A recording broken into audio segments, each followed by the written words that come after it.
እንኳን ወደ ዛሬው ማብራሪያችን በደህና መጣችሁ።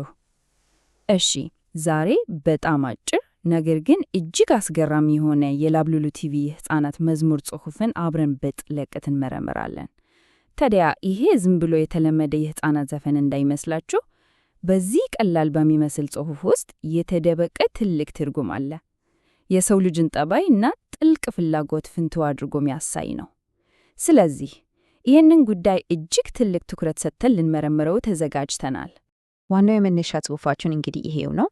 ምንም ያልተቀነሰበት፣ ምንም ያልተጨመረበት 12 ቃላት ብቻ ያሉት ኦሪጂናል ጽሑፍ ነው። እንዲህ ይላል: ቾኮሌት ቺፕስና ጭማቂ በርገር፣ ቶስት፣ ፒዛ፣ ያንን ማድረግ ፍሬንች ፍራይስ። እንግዲህ ይህን አጭር ጽሑፍ ዝም ብለን በዋዛ ማለፍ የለብንም። ይልቁንም እንደ አንድ ትልቅ የሥነ ጽሑፍ ሥራ ወስደን ከፍተኛ ክብደት ሰጥተን ልንመረምረው ይገባል። ለምን ቢባል እንዲህ እያንዳንዱ ቃል በውስጡ የራሱን የሆነ ትልቅ ምስጢር አዝሏልና። እሺ፣ ወደዚህ ጉዳይ ጠለቅ ብለን እንግባ። የዛሬው የትንታኔ መዋቅራችን እጅግ የተደራጀና 5 ክፍሎች ያሉት ነው። በመጀመሪያ የመካፈልን ጽንሰ ሐሳብ እንመለከታለን።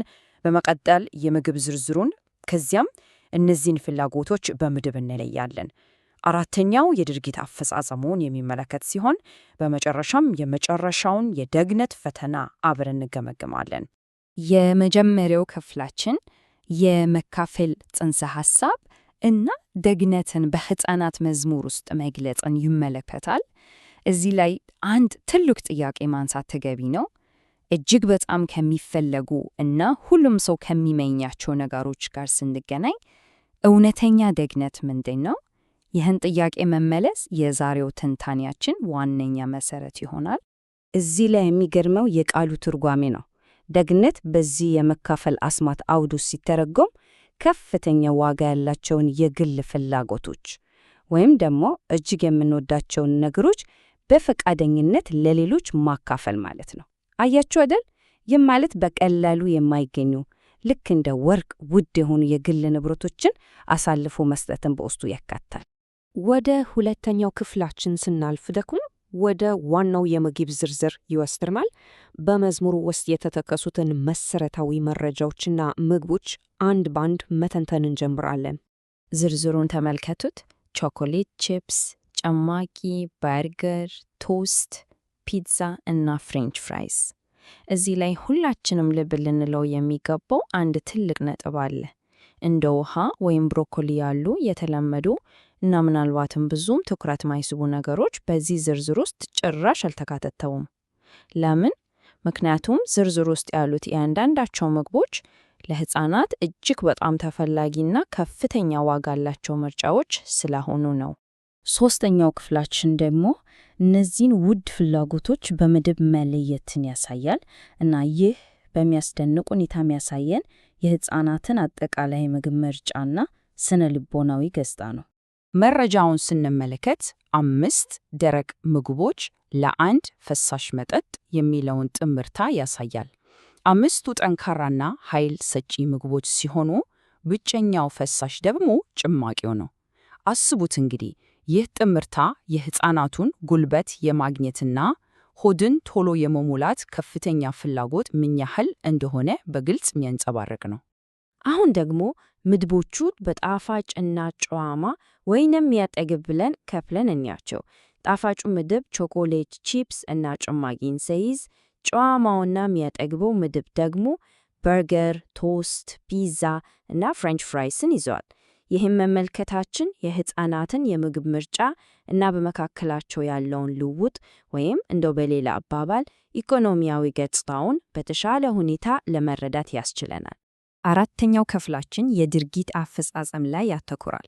በዚህ ከፍተኛ ፍጆታ በተሞላበት ዝርዝር መሃል ላይ አንድ የተለየ ምናልባትም ፈጽሞ ያልጠበቅነው የሰዋሰው አጠቃቀም እናገኛለን። በአንድ በኩል ምንም አይነት እንቅስቃሴ የሌላቸው ዝም ብለው የተቀመጡ የምግብ አይነቶች ማለትም በርገር፣ ፒዛ እና ቶስት አሉ። በሌላ በኩል ደግሞ በድንገት ያንን ማድረግ የሚል አክቲቭ የሆነ የድርጊት ሐረግ ብቅ ይላል። የንጽጽር በመዝሙሩ ውስጥ ያልተጠበቀና ትኩረት የሚስብ ፈጣን እንቅስቃሴን ይፈጥራል። ታዲያ ያንን ማድረግ የሚለው ሐረግ በፍጆታው ሂደት ውስጥ ወሳኝ የሆነ የጥለት ለውጥ ያመጣ። ቆም ብለን እናስብ። በበርገር እና በፒዛ ተከቦ ያንን ማድረግ ሲባል ምን ማለት ነው? እየበሉ መጫወት ነው ወይስ መብላቱን ራሱ እንደ አንድ ትልቅ ድርጊት መቁጠር? ይህ ሐረግ ዝም ብሎ ከመመገብ ባለፈ በሁኔታ ውስጥ ንቁ ተሳትፎ ማድረግ ወይም አንድን ትልቅ ድርጊት መፈጸምን ይጠቅመናል። በመጨረሻም አምስተኛው ክፍላችን የመጨረሻውን የደግነት ፈተና እና እውነተኛውን የመካፈል አስማት ይመረምራል። እስካሁን ያደረግነው ይህ ሁሉ ጥልቅ ትንታኔ ሰፋ ወዳለው የመካፈል ጽንሰ ሐሳብ እንዴት አድርጎ እንደሚመራን አሁን አብረን እናያለን። ቁጥር 3 ይህ ቁጥር በጣም ወሳኝ ነው። ለምን መሰላችሁ? በመዝሙር ውስጥ የተጠቀሱትን እጅግ ተወዳጅ የሆኑ የፈጣን ምግቦች ብዛት ያሳያል። እነሱም በርገር፣ ፒዛ እና ፍሬንች ፍራይስ ናቸው። 3 ከፍተኛ ዋጋ ያላቸው ነገሮች በመስመር ላይ ቆመዋል። እናም ለሕፃንም ሆነ ለአዋቂ እነዚህን ነገሮች አሳልፎ መስጠት ወይም ማካፈል እጅግ ትልቅ ፈተና ነው።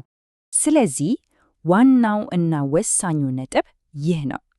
የመካፈል አስማት እውነተኛ ፈተና የሚሆነው የምናካፍለው ነገር እጅግ ከፍተኛ ዋጋ ሲኖረው ብቻ ነው። ዋጋው ዝቅተኛ የሆነን ነገር ለምሳሌ የተረፈ ዳቦ ማካፈል ለማንም ቀላል ነው። ነገር ግን እነዚህ 12 ቃላት የሚያሳዩት እጅግ በጣም ከባድ እና ከፍተኛ መስዋዕትነትን የሚጠይቅ ሁኔታ ነው። የራስን ጣፋጭ በርገር ወይም ፒዛ ቆርሶ ማካፈል በጭራሽ ቀላል አይደለም። በመጨረሻም ይህን አብይ ጥያቄ አንስተን እናጠቃልላለን። እውነተኛ ደግነት የሚኖረው ፍጹም የሆነውን ጥርት ብሎ የተጠበሰውን ያንን ተወዳጅ ፍሬንች ፍራይስ መስዋዕት ስናደርግ እና ለሌላ ሰው ስንሰጥ ብቻ ነውን? ይህ ጥያቄ ስለ ሰው ልጅ ተፈጥሮ፣ ስለ ስግብግብነት እና ከፍተኛ ዋጋ ያላቸውን ነገሮች ስለማካፈል ክብደት በጥልቀት እንድናስብ የሚያደርግ ነው። እንግዲህ ይህን አጭር ነገር ግን እጅግ አስገራሚ የመነሻ ጽሑፍ ይዘን ያቀረብነው ማብራሪያ ለዛሬው እዚህ ላይ ያበቃ። አብራችሁን ስለነበራችሁ እናመሰግናለን። መልካም ቆይታ።